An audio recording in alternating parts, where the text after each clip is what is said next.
So for this first incidental, students will be learning how to properly line up and walk through the hall.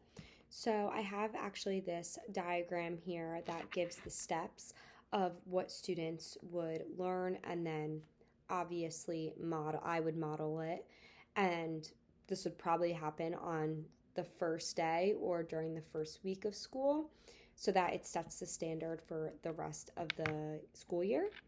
So I have this direction sheet that will be given to students and also hung up probably around at the front of the classroom door so that students are reminded of this. So to begin, students will first make sure that they always push in their chairs. That will be the first thing. They push in their chair and they will stand there quietly. And then most likely I would call students up to make a single file line, maybe based on their table number, or if they are assigned like a specific color, something in groups so that it's not too overwhelming and too many students coming into a line at once, which I think can cause a lot of confusion and maybe overwhelming for some students. So after I call students group by group, they will make a single file line along the door, and this we'll talk about later in one of my next videos talking about voice levels. But students will be reminded that when they're walking through the hallway, they need to be using a level 0 voice, which is silent because they need to respect other learners and other classrooms. So once again, going into another one of my incidentals classroom jobs, there will be a line leader and then also a person that turns off the light, which most likely would also be the line leader.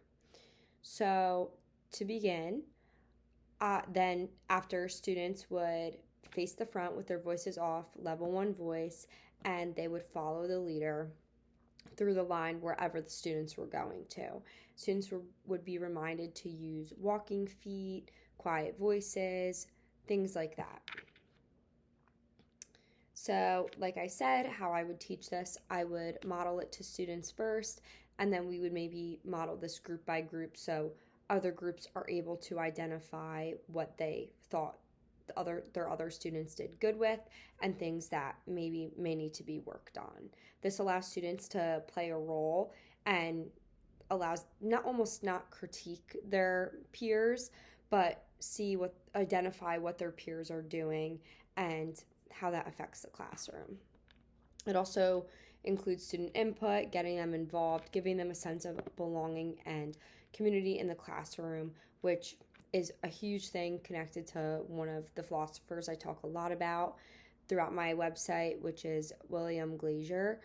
His belief was that when students feel a sense of belonging, they feel connected within their classroom, they really are engaged and they ultimately thrive.